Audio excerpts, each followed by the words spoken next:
So it's preseason time, and we are going to have a rematch against a former player who we've seen quite a bit of. But first, let's take a look at contract negotiations that we'll have to do. Kendrick Forrest, Mikhail Starks, Vince Boswell, Tucker Neal, McDaniels. Okay, I'm probably not going to re-sign Tyler Chavez, though. Fortunately, I did lock up Jake Elliott to a 2-year contract, so we go into kickers. Um,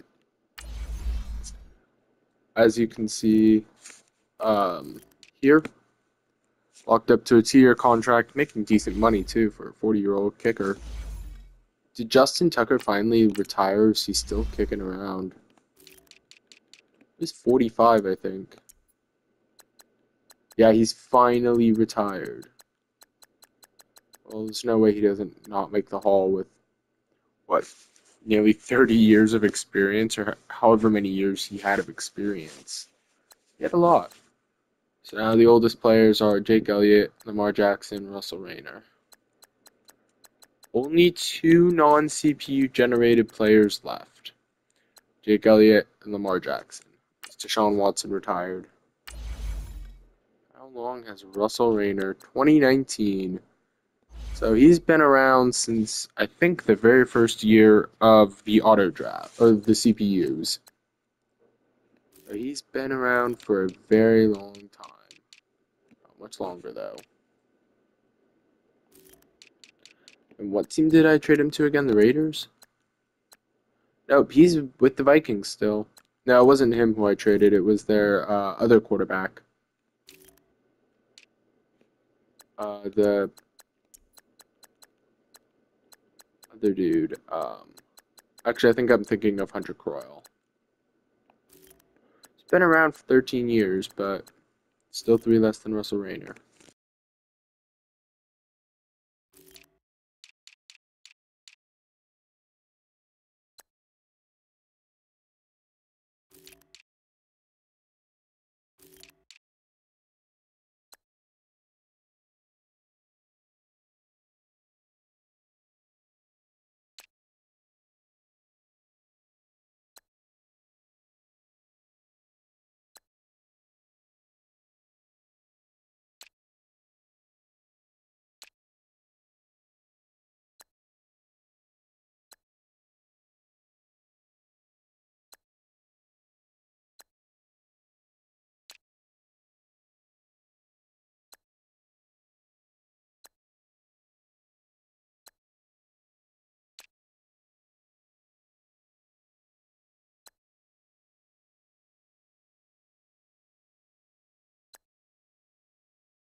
Blake Hallmiller is still around?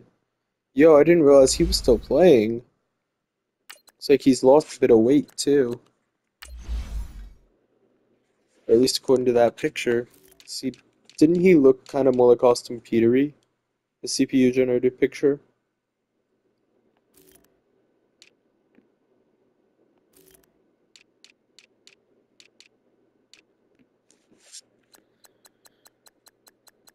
To be fair though, he was very solid for us up the middle Um, I think we signed him 2025. Very solid up the middle for these years here before we traded him, and he did nothing until last year, or until 2 years ago. Where did he play 2 years ago, I wonder?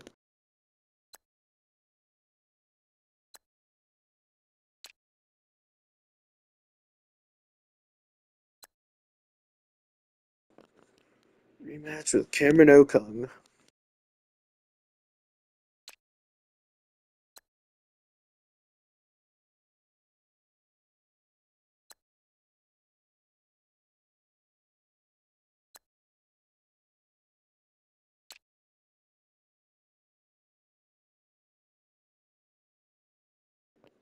Also, rematches with Salim Newman, who we drafted and then traded, who, by the way, was my cutoff draft pick last year. Last guy I traded last year. And Nate Kostrua, who pretty much just kind of found his way onto our roster and ended up getting a Super Bowl. I think it was the year 2029. Didn't play in a single game.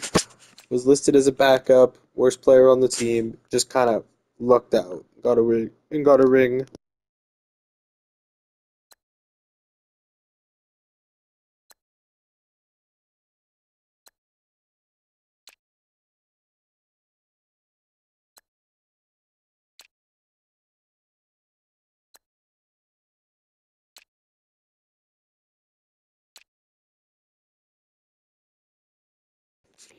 Hudson Culver is still around. And I remember when you were the backup punter and then the main punter for I think a little tiny bit, maybe not. Nah, I don't actually think you were ever the main punter, but I remember when you were the backup punter for Chris Jones. Steeler punter for a couple of years before we picked up Petery and just never looked back.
Gonna make a save just in case something crashes.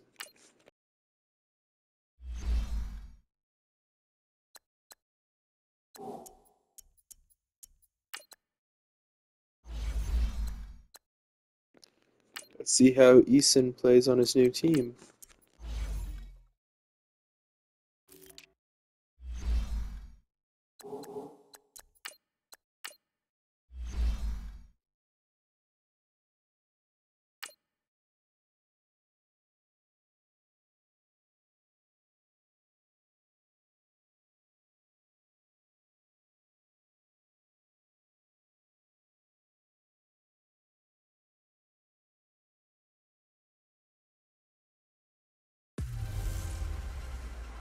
Hey everybody, it's the coach. This is Thursday Night Football on EA Sports. Up next, we've got a good one on tap between the visiting Houston Texans and the Pittsburgh Steelers.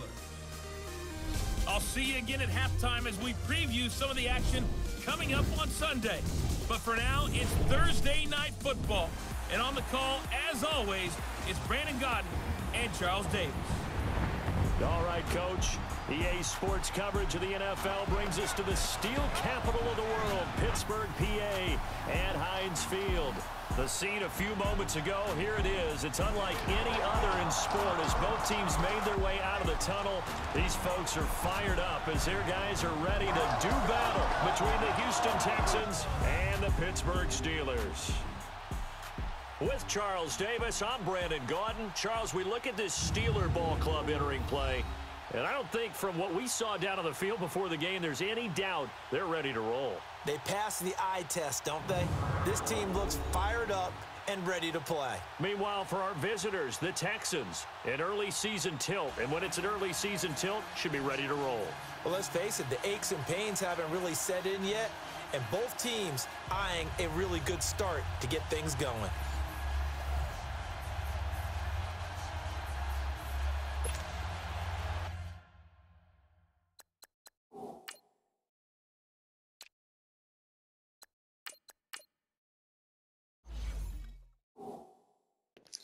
Got to make that shift until just now.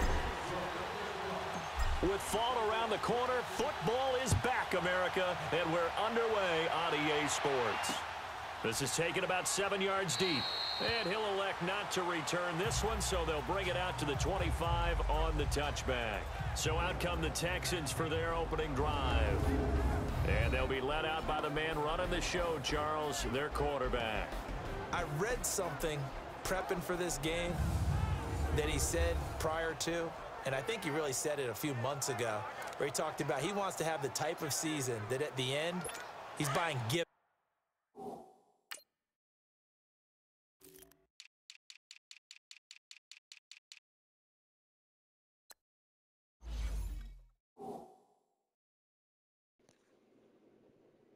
I didn't realize that Gibson had been on the bench for 2 years. Okay, well I'm glad he's got a starting role now. Should have used him last year. That's what good leadership gives you. You know, at the end of the season, because you've done a great job, Whoopsie, whoopsie, QB, whoopsie. he's usually the guy that springs for the good stuff. And they'll try the ground game here with the running back. And he is going to be stopped cold. His first play, he proves why he deserved that starter spot last year. A yard, and it'll be second down. Nice play right there to stop him behind the line, but I want to see how this defense continues to play him here in the first half. Yeah, we know. You know better than it. Blitz coming, and down he goes. Jeez, Quentin Gibson. 2 years too long on the bench. And if I'm an offensive coordinator and I see an all-out rush like that, I file it away because I'm going to use their aggressiveness against them as this game goes on. I'm going to hit them with a screen soon.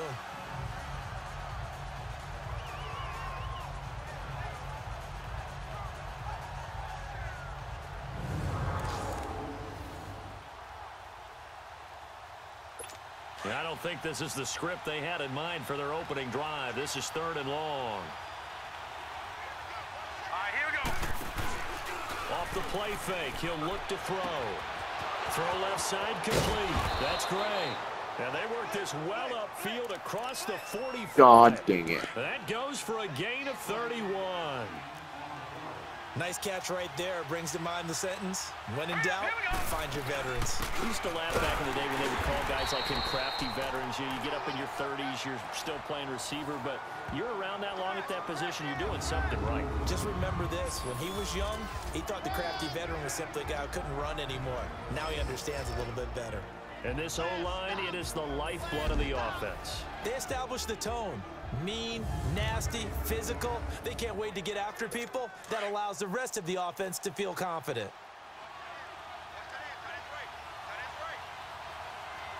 Hurry up, here we go.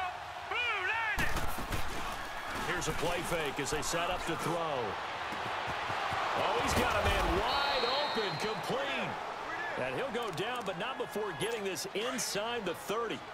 A good pickup there, 26 yards. And a nice start there to the aerial attack to pick up the first. And I think preseason is officially over now. Getting into the groove of the regular season, that's a great way to get started. First drive of the season, what a nice completion. Call it a gain of 4 on first, and that'll make it 2nd down. I call that play a success. A nice inside run sets up a very manageable 2nd down. A very solid gain on that play.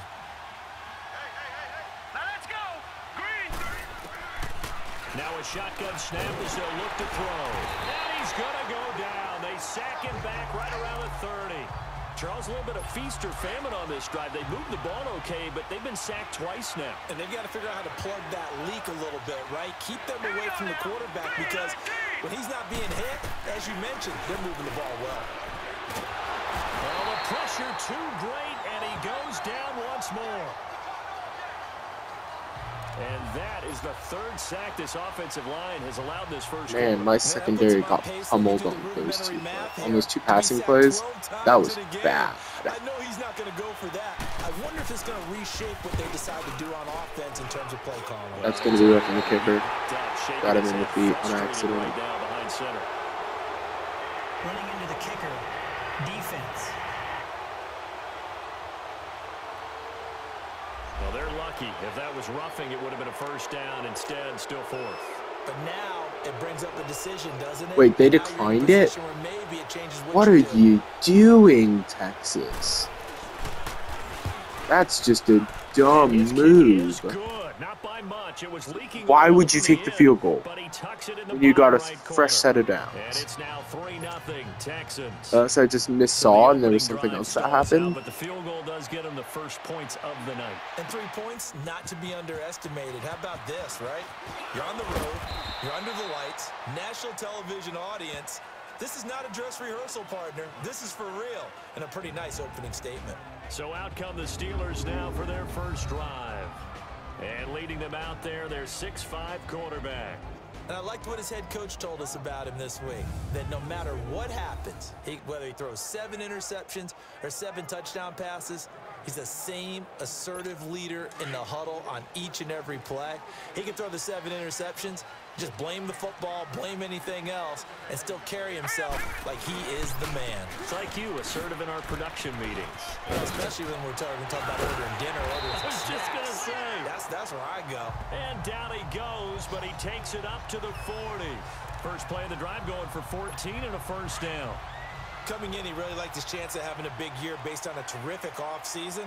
And runs like that on opening weekend show that he's right. Running game working, they'll stick with it on 1st down. And he was able to shed the tackle, but the reserves come in for the stop. Just a yard on the first down carry, so it's 2nd and 9. And the Buffet boys, the O-line, hopefully they're ready today. Listen, you got to feed them first. But if you do, you usually get a great product out on the field. And when they play well, the quarterback can't wait to feed them afterwards. Here we go now. Green 39. Green 39. Now the first carry for Bush. And he'll be taken down as that will take us to the end of the first quarter of play. So that'll do it for the first quarter as we kick off another season. They'll come up on a 3rd and 4 here to start things out.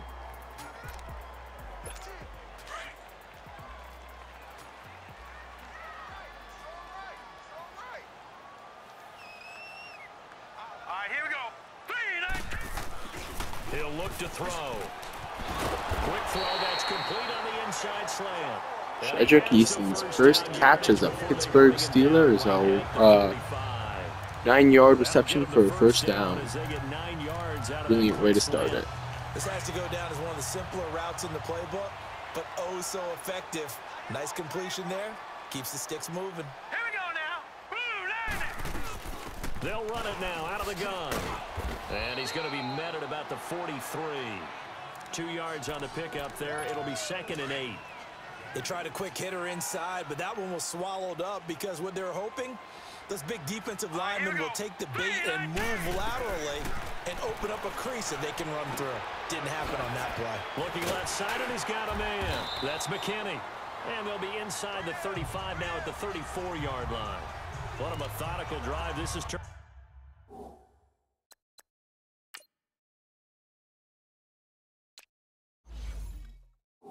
Out to be that time 9 yards, and the sticks move again from the 34 now. Here's 1st and 10.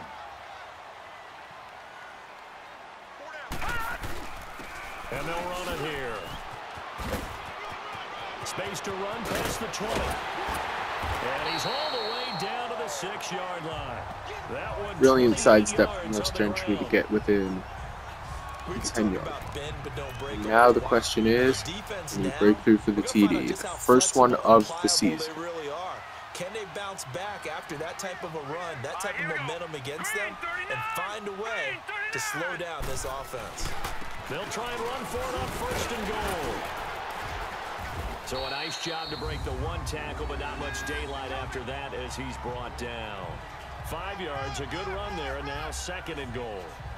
Something to watch here in week 1 of the season, tackling. Because you and I both know that in the preseason, a lot of these guys don't play a whole lot. Plus the intensity and the speed really ratchets up on opening week. 2nd and goal from the 1. Hurry up, here we go. From the shotgun, he'll look to throw. Incomplete. Nice play there to force the incompletion. And to me, one thing's for sure. When you're the underdogs and you're playing on the road, you absolutely have to get takeaways. You've got to get the ball from them. Yeah, win that turnover battle, going to be key. They didn't get one there, but you get the feeling they keep making plays like that, they might just get a few. Yeah, once you get one, defensive teams think they come in bunches. They'll look to throw on 3rd and goal. Losing 4 yards that time, and now it's 4th down. Now Jake Elliott for the field goal try. From the left hash, a chip shot here. And a kick by Elliott is good. And that will tie us at 3-3. So the field goal there caps what winds up to be an 11-play drive. Well, partner, that's a lot of offense to run there to only get 3 points. I just wonder, are they going to recycle those plays because they were successful in getting 3? Or do you go to another section of the playbook trying to find ones that get you into the end zone and get you 6? So we're right back where we started, all even as the kick's away. That'll be taken in the end zone. And he'll wind up about 4 yards shy of where he would have been if he had taken a knee, as they'll start at the 21-yard line. Now here's the signal caller getting ready to lead this offense again. And maybe he's starting to wave the white flag a little bit. He's playing pretty well, but the pressure, it's got to him. Has to find a way to to step around it, step through it, or just handle it. Because as you mentioned, he's having a pretty good day overall. Just the hits keep coming and taking those sacks. That's not the way that they want to finish a ball game with their quarterback on the ground so much. He'd like to stay upright. When he's been upright, he's been pretty good.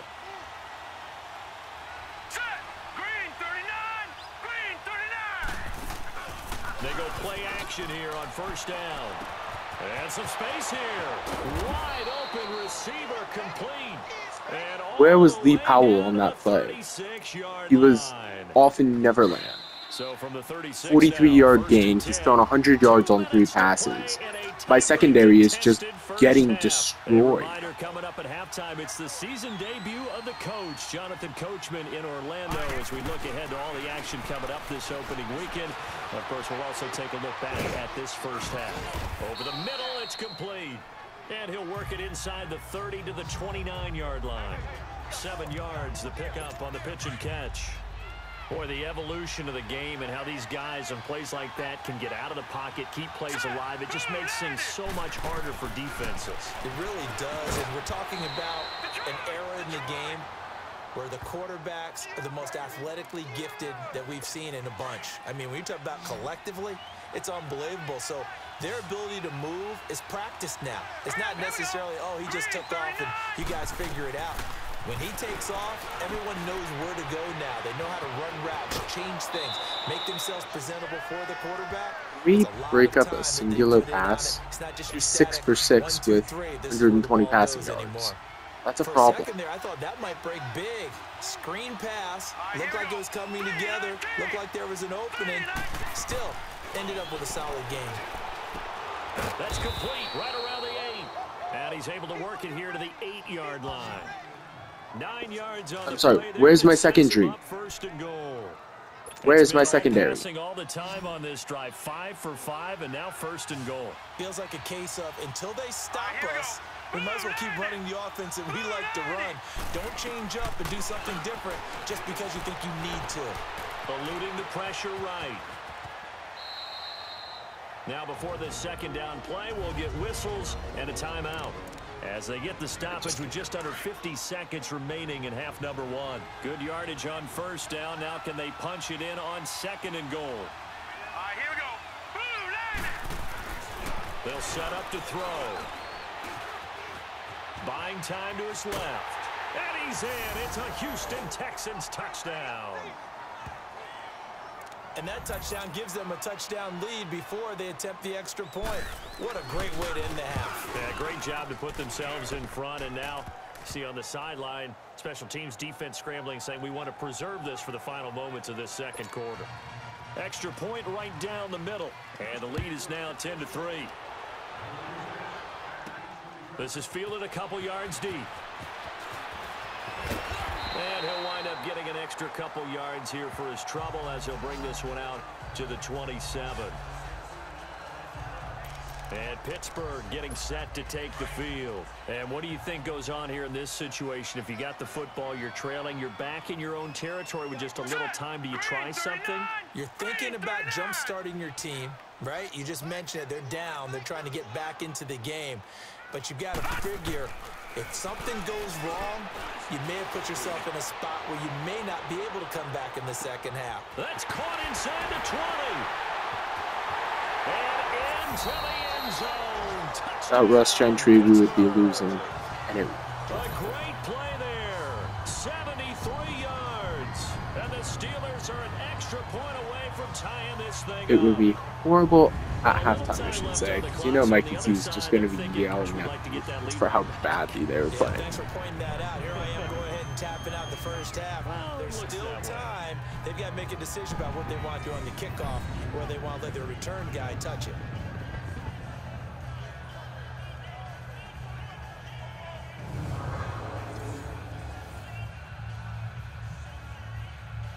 On for the extra point, Jake Elliott.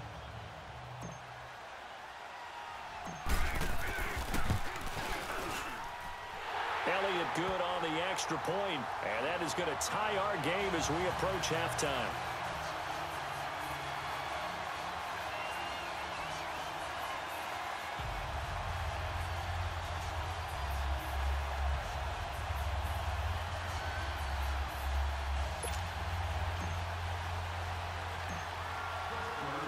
So a tie ball game here as the kick's away. This is taken about 7 yards deep. And not wanting to risk anything here late in the half, he'll just take a knee and they'll bring the football out to the 25. Out comes a Houston offense as they get set to take over here. And with time quickly fading here in the second quarter, not sure how aggressively, offensively they want to play this.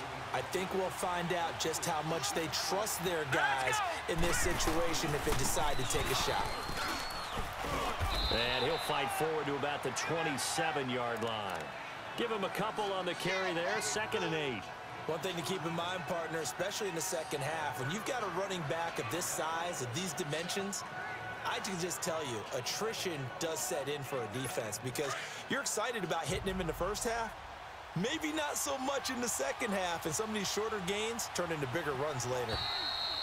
So we have reached halftime here in the Thursday night opener as we send you down to Orlando where Jonathan Coachman has our EA Sports halftime report. Coach. All right, Brandon, good to get another season underway. We'll get back to you guys for the second half of the season opener. But first, let's take a look at what's still to come here in the opening weekend of the NFL season. As far as the early games go in that 1 o'clock window, we'll be focused on that game in Nashville.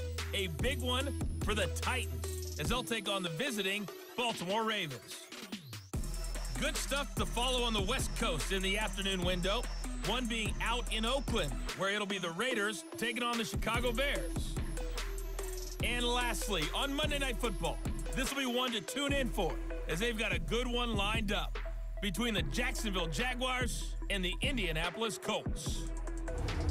Meanwhile, in our game, it's been as tight as we expected, all tied through one half of play. For the call of the second half, let's get it back to Brandon Godden and Charles Davis.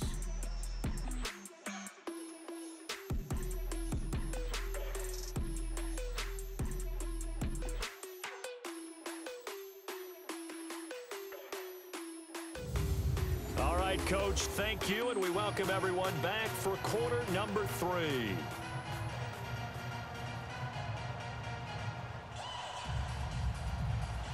We'll see if week 1 fatigue becomes any kind of a factor as we are back underway in the second half. This is fielded a couple yards deep. And he nearly broke that for more, but as it is, they'll start this drive at about the 37-yard line. The Steeler offense now with a football first here to begin the third quarter.